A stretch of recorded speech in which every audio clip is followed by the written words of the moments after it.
नमस्कार दोस्तों, स्वागत है आपका एक बार फिर से आपके अपने चैनल मार्केट विद एसबी में। मेरे साथ मेरे वह दो जो आज फर्स्ट टाइम इस वीडियो को देख रहे हैं उनको बता दूं, मेरा नाम सुशांत बख्शी है।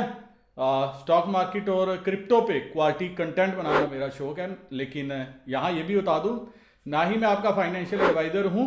जो भी वीडियो बनाता हूँ एजुकेशन पर्पज से बनाता हूँ, इसीलिए अगर आपने कुछ भी खरीदना बेचना हो तो आपको अपने फाइनेंशियल एडवाइज़र की मदद लेनी चाहिए। अगर कुछ सीखना हो, क्वालिटी कंटेंट देखना हो, डाटा के बेसिस पे मार्केट क्या करेगी वो देखना हो, तो आप इस चैनल पे जो है बने रह सकते हैं, जुड़ सकते हैं। अभी तक नहीं जुड़े हुए तो अपने दोस्तों को भी जोड़ सकते हैं, अगर वो भी नहीं जुड़े हुए तो। अब एक हफ्ते का विश्लेषण करते हैं कि नेक्स्ट वीक क्या हो सकता है। पिछले दिनों क्या हुआ, यूएस मार्केट में जो है महंगाई के आंकड़े आए और एक्सपेक्टेड था जैसा वैसे ही हुआ। लेकिन मेरे को जहां तक समझ में आ रहा है, मेरे को एक बात समझ में आ रही है कि प्रॉब्लम जो है, प्रॉब्लम कोई भी वर्ल्ड का सेंट्रल बैंक जो है उसको पकड़ नहीं पा रहा और बेसिर पैर के जो है घोड़े दौड़ाए जा रहा है। इससे महंगाई तो मुझे नहीं लगता काबू में आएगी, लेकिन जरूर जो है हम उस रिजीम में चले जाएंगे जो जहां से स्टॉक मार्केट क्रैश आ सकता है। और क्रैक के बाद फिर आपको रिसेशन की गूंज सुनाई देने लगेगी और फिर से नए स्टिमुलस पे बात आनी शुरू हो जाएगी। अभी सब कुछ ही हो रहा है दोस्तों। एक्चुअल प्रॉब्लम इन्फ्लेशन कहां से है? इन्फ्लेशन सिर्फ एक ही चीजों से है, डिमांड और सप्लाई का जो है मिसमैच है। लोगों के पास इनकम सोर्स नहीं है और जिनके पास सोर्स है वो किसी भी कीमत पे जो है माल खरीदने को तैयार है। तो इस मिसमैच को कोई भी सेंट्रल बैंक एड्रेस नहीं कर पा रहा। और मैं अपने अभी जम्मू कश्मीर की बात करूं तो हाल ही में, अब एक एग्जाम्पल देके समझाना चाहता हूं। यहां पे दूध बढ़ गया, 50 रुपए वाला हो गया 60 रुपए, दही हो गया 50 रुपए वाला 60 रुपए, और पनीर हो गया 250 से सीधा 290-300 रुपए की रेंज में चला गया। अगर आप ये देखोगे 20% जो है रेट बढ़े हैं, लेकिन बैंक में ब्याज दरें इस हिसाब से नहीं है। और अगर ब्याज दरें बढ़ेंगी भी, इतनी भी बढ़ेंगी कि आप ये जो इन्फ्लेशन बढ़ी है इसको बीट कर सको। आपको क्या चाहिए था? आपको सप्लाई बढ़ानी चाहिए थी। जो चीजें महंगी हुई है उनकी सप्लाई बढ़ानी चाहिए थी। आपने सप्लाई नहीं बढ़ाई, आपने क्या किया? रेट बढ़ा दी है। रेट बढ़ाने से क्या हो गया? अब ये जो इन्फ्लेशन बढ़ेगी, आप आधा दरें ब्याज आधा % या 1% या 2% ब्याज दरें बढ़ा के आप ये जो इन्फ्लेशन बढ़ी है इसको कंट्रोल में नहीं कर सकोगे। और मान लीजिए आज आपने चीज बढ़ा दी तो कल कोई रेट कम नहीं करेगा। सेम आपने पेट्रोल डीजल के दाम जब कम करने चाहिए थे तब कम नहीं किए, आज आपने कम किए, लेकिन जो किराया भाड़ा बढ़ चुका है, जो ट्रक वाला पहले 8,000 लेता था वो 10,000 ले गया। आपके दाम कम हो गए लेकिन उसके साथ भाड़ा कम नहीं होगा। आपने कभी देखा, कोई एग्जांपल आपको समझ में आई कि जिस मेटाडोर पे आप सफर करते थे, अगर उसने किराए बढ़ाए, पेट्रोल का दाम या डीजल का दाम बढ़ने के साथ, तो उन्होंने किराए कम किए? कोई एक एग्जाम्पल। अगर आप ऑटो रिक्शा पे सवारी करते हो तो कहीं आपको समझ में आया? और प्राइवेट जो गाड़ियां हैं, वो गाड़ियां आप अपने शौक के लिए चलाते हो, उससे आपको फर्क पड़ सकता है।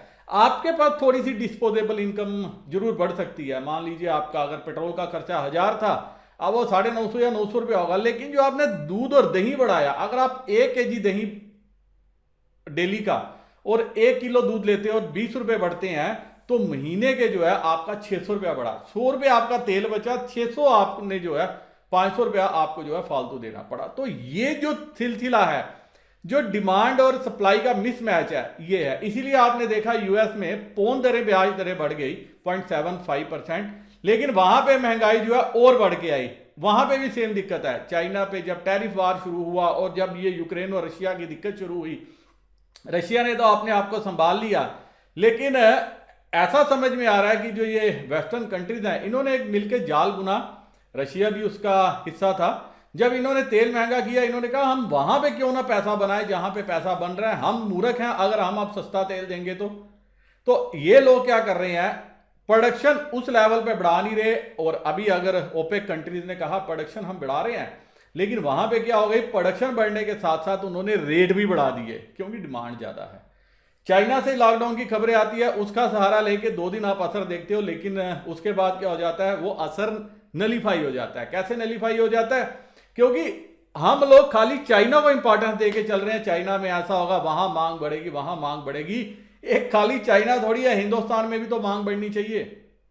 तो हमारे यहाँ महंगाई की इतनी प्रॉब्लम नहीं है जितनी प्रॉब्लम आपको यूएस में देखने को मिल रही है।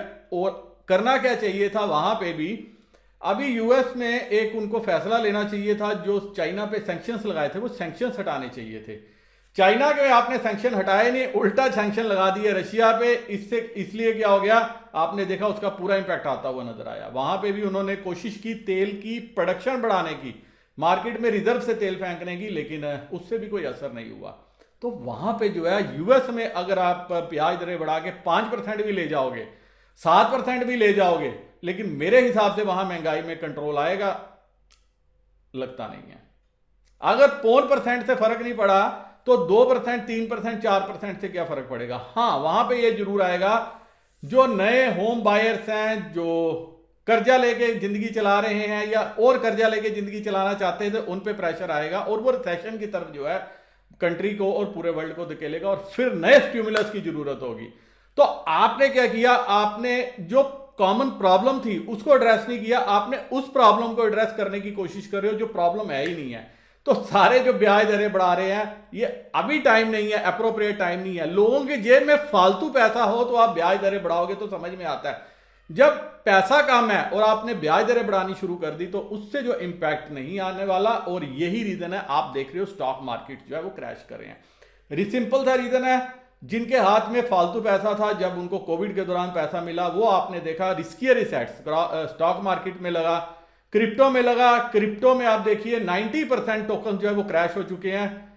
मेरे दोस्त कई पूछते हैं सर क्या करना चाहिए, मैं कहता हूं कोई भी इन्वेस्टमेंट नहीं करनी चाहिए। स्टॉक मार्केट में भी अभी जो है फर्दर क्रैक और क्रैश आने चाहिए। कैसे आने चाहिए अब हम देखेंगे, 2 दिन बाद फेडरल रिजर्व की पॉलिसी क्या है और उसमें यह निकल गया था। लेकिन दोस्तों, जितना पैसा आपने पिछले दिनों बनाया था, मेरे लग रहा है वो मार्केट को वापस देने का समय है। या तो थोड़ा सा मुनाफा बनेगा, बाकी मेरे रॉकेट सिंह तो बैठे हैं रिटेलर, जो 50-50 लाख जो कंट्रैक्ट एक्सपायरी के दिन प्ले कर रहे हैं और 20-20, 30-30 लाख जो है ऑन एन एवरेज जो है वो प्ले कर रहे हैं। और जिस तरफ भी लेके जाते हैं बड़े प्लेयर्स इनको खूब मारते हैं। मुझे नहीं लग रहा कि कोई भी रिटेलर जो आज की डेट में पैसा बना रहा है, लेकिन जोश है, जुनून है, पैसे की गर्मी है। जब तक गर्मी रहेगी तब तक पैसा नहीं बना पाओगे, तो पैसा बनेगा कहाँ पे। इसके लिए दोस्तों आप स्क्रीन पे नंबर है, नंबर पे एक बार फोन कीजिए।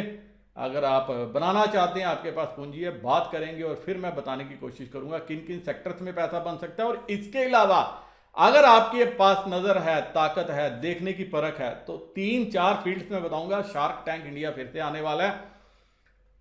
फार्मा में अगर आपको समझ में आती है, कोई स्टार्टअप मिलता है फार्मा में लगाइए। रिटेल में समझ में आती है, रिटेल में लगाइए। कोई इलेक्ट्रिक व्हीकल का स्टार्टअप, एक तो हमारा ही है सुपर मोटर्स के नाम से, उसमें मेरे काफ़ी दोस्त जो हैं इस चैनल के, जिन्होंने पैसा लगाया है।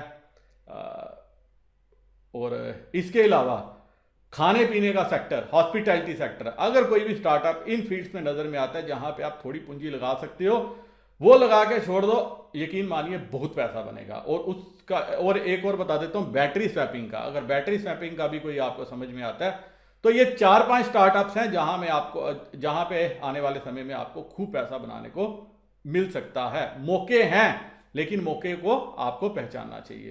तो अब चलते हैं बाकी पैरामीटर्स के ऊपर, बाकी डाटा एनालिसिस के ऊपर, और देखने की कोशिश करते हैं कि कल यानी मंडे को मार्केट कैसे कामकाज कर सकती है। और इसीलिए आज का ये वीडियो मैं जो है सबके लिए ओपन कर रहा हूं। अगर आपको अच्छा लगे तो जरूर देखिए, अपने दोस्तों के साथ शेयर कीजिए, ताकि मार्केट से साथ भी जो है वो ग्रो करे। और मैं और जो लगन के साथ है आपके साथ इनपुट शेयर करने की कोशिश करूं कि आने वाले दिनों में कौन कौन से सेक्टर हैं जहां पे आपको पैसा लगाना चाहिए, कौन कौन से शेयर हैं जहां पे पैसा लगाना चाहिए और आपका पैसा ग्रो करे। आइए चलते हैं सीधा एनालिसिस के ऊपर। तो दोस्तों, एनालिसिस शुरू करने से पहले disclaimer, video education learning purpose के लिए मेरी तरफ से कोई वैसा हल्का रिकमेंडेशन है। कुछ भी खरीदने बेचने से पहले अपने फाइनेंशियल एडवाइजर की मदद ले लीजिएगा, क्योंकि आपको होने वाले प्रॉफिट लॉस के लिए मेरा चैनल किसी भी तरह से जिम्मेवार नहीं है। ना ही दोस्तों मैं सेबी रजिस्टर्ड एनालिस्ट हूँ। जो भी ऐसे एनएससी डाटा प्रोवाइड करता हूँ उसी को डिकोड करने की कोशिश करता हूँ कि प्लेयर्स ने पोजीशन क्या बनाई है और मार्केट का कामकाज कैसे रह सकता है।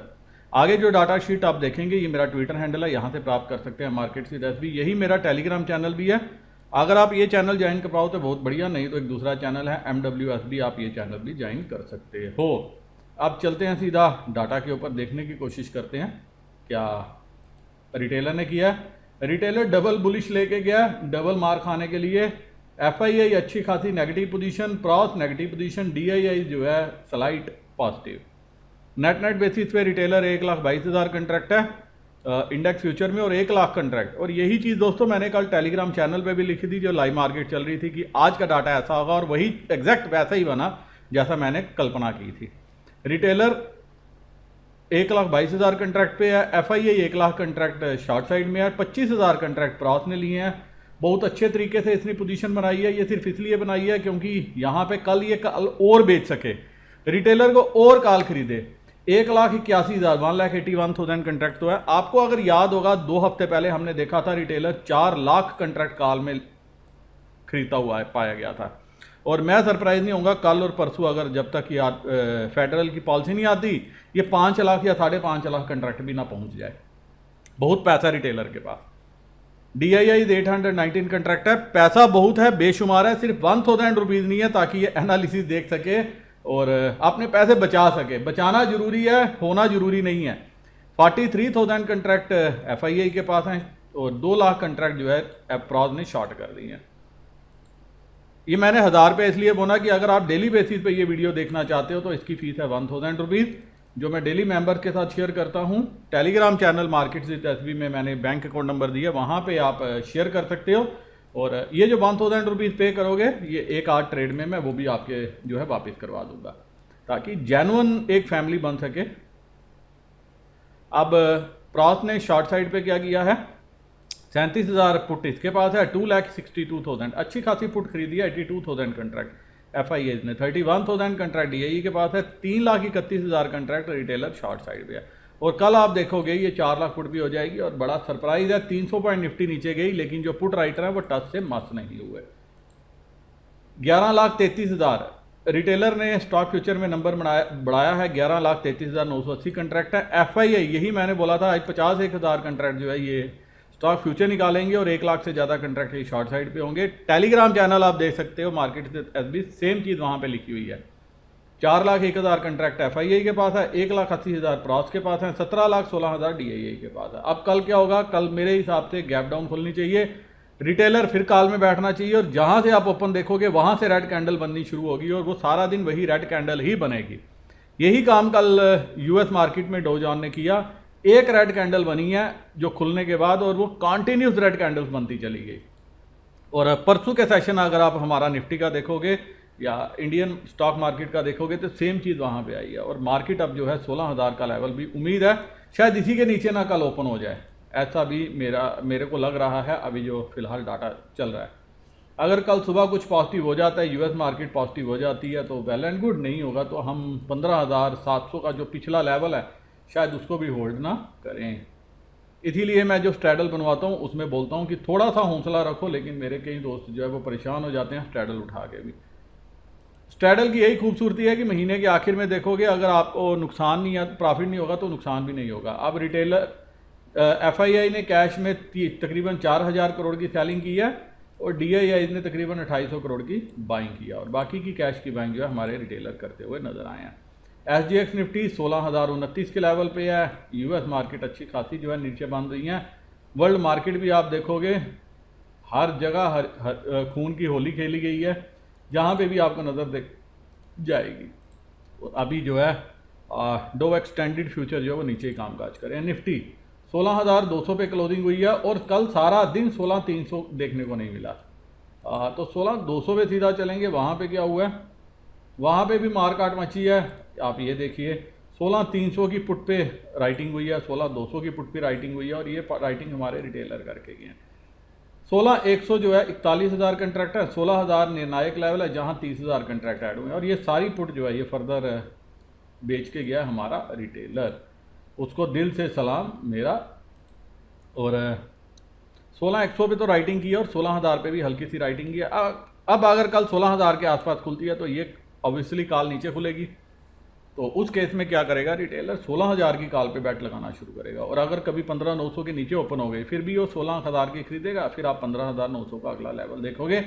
यहाँ पे हल्की हल्की अगर अनवाइंडिंग हो गई और यहाँ पे, और एक्चुअली देखा जाए तो 16,200 अपने आप में जो है रेजिस्टेंस का लेवल है। जहां 52,000 कंट्रैक्ट हैं, लेकिन अब ये शिफ्ट होकर आ जाएगा 16,000 पे। ओपनिंग कैसे होती है वो इंपॉर्टेंट है। और 16,950 के नीचे 15,950 के नीचे गई तो जो अगला लेवल है 15,900 15,800 का, वहाँ तक जो है निफ्टी जाने की कोशिश कर सकती है। यूएस में काफ़ी ज़्यादा प्रेशर आया और ये प्रेशर कल वर्ल्ड मार्केट में भी देखने को मिल सकता है। ऊपर के लेवल पे क्लियर कट 16,300 और कल के लिए क्या हो जाएगा, अगर 16,200 के ऊपर निकलेगी, 16,200 220 250 के ऊपर, तब ये जाके कहीं 300 तक कोशिश करेगी पहुंचने की, जहां पे 82,000 कंट्रैक्ट जो है क्रॉस राइट करके गया है। और 16,350 के ऊपर निकली तो 400, लेकिन मेरे को अभी नहीं लग रहा 300-350 क्रॉस करना इतना आसान होगा। फिर भी अगर लाइव मार्केट में समझ में आया तो जरूर टेलीग्राम चैनल पे अपडेट करने की कोशिश करूंगा। जो ब्रॉडर रेंज है 15,850 से 16,300-350 ये कल के लिए रह सकती है। ओपनिंग कैसे होगी इस पर आप नज़र रखना। Bank Nifty 34,483 34,483 34,500। और बैंक निफ्टी भी पिछले कुछ दिनों में जो है अपना कमाल नहीं दिखा पा रही। लास्ट टाइम क्या था, निफ्टी जब नीचे आ रही थी बैंक निफ्टी होल्ड करी थी, इस बार बैंक निफ्टी भी जो है काम खराब करी है। यहाँ पे पुट में सारी अनवाइंडिंग है। 34,500 27,000 कंट्रैक्ट जुड़े हैं, यहाँ पे 46,000 जुड़े हैं, 34,600 700 800 900 35,000, हर जगह जो अच्छी खासी काल जो है रिटेलर खरीद दिया गया। अब 34,000 जो है वो नीचे की तरफ सपोर्ट है, जहाँ पे 45,000 कंट्रैक्ट है, लेकिन यहाँ पे सिर्फ अच्छी बात यह है 34,700 600 500 पे हल्की हल्की राइटिंग है।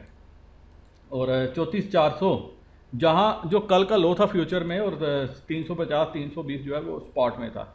अगर ये नीचे की तरफ और अगर गैप डाउन हो जाता है यहाँ पे भी 200 250 300 पॉइंट का, तो हम खुलेंगे कहीं ना कहीं 34,200। तो 34,000 जो है पहला सपोर्ट का काम करने की कोशिश करेगी।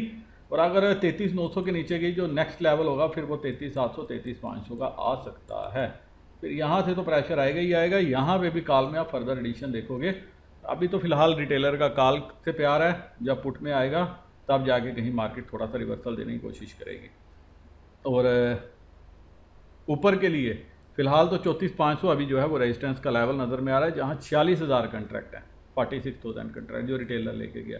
तो कल अगर गैप डाउन होगी फिर आप देखोगे यहाँ पे भी बड़ा नंबर ऐड होता हुआ नजर आएगा। लेकिन यहाँ पे सिर्फ दिक्कत एक की, रिटेलर ने कॉल तो की होती बाय तो फिर तो अच्छा था, उसने कॉल के साथ पुट भी बेच दी। और आप देखिए इन द मनी पुट है 27,320 कंट्रैक्ट, तो ये काम किया। तो इस बेसिस पे जो कल ब्रॉडर रेंज है वो 34,000 पहला सपोर्ट है, और अगर 33,900 के नीचे गई तो फिर 33,700 33,500 नेक्स्ट लेवल आपको देखने को मिल सकता है। और ऊपर अगर गैप अप मिल जाता है किसी भी कारणवश कुछ भी हो, 34,700 800 को गैप अप मिल जाता है, उस केस में दोस्तों अगर कॉल आपके पास है फ़ौरन निकल के जो है वेट करना और पुट लेने की कोशिश करना। पुट में प्रॉफिट मिलेगा। जिस हिसाब से राइटर से राइटिंग करके गए हैं ऐसा लग रहा है कि वो आसानी से जो है रिटेलर को छोड़ेंगे नहीं। तो ब्रॉडर रेंज जो है वो 33,700 से लेके 34,500 34,700 ये रह सकती है। फिलहाल 34,700 के ऊपर अगर निकल के ट्रेड करना शुरू करे तो फिर जो नेक्स्ट लेवल है फिर वो 34,900 35,000 ये लेवल आ सकता है। लेकिन यूएस मार्केट से सिग्नल जो है वो अच्छे नहीं है, और वही सिग्नल जो है हमारी मार्केट के लिए भी ख़राब है। और आपने कहावत तो सुनी होगी, अगर यूएस को जुकाम आता है तो छींक आती है, तो पूरे वर्ल्ड मार्केट को स्पेशली इंडिया जिसको बहुत ज़्यादा प्यार है यूएस से, उसको जो है जुकाम आ जाता है। और जुकाम के लिए कोरोना का नहीं होना चाहिए, अगर वो हुआ तो फिर इलाज भी लंबा चलेगा। उम्मीद करता हूं दोस्तों इस एनालिसिस के बेसिस पे आपको ट्रेड लेने में सहायता मिलेगी और ढेर सारा प्रॉफिट घर लेके जाओ। मेरे बाद दोस्त जो किसी भी डिस्काउंट ब्रोकर जो प्रोमिनेंट डिस्काउंट ब्रोकर है उनके साथ अकाउंट ओपन करना चाहें दोस्तों, डिस्क्रिप्शन में मैंने लिंक दिया, लिंक को क्लिक करके अकाउंट ओपन कर सकते हो सके तो एक बार के लिए डिटेल्स मेरे साथ जरूर शेयर कर लेना। इसी के साथ वीडियो करता हूँ खत्म। नमस्कार, जय हिंद।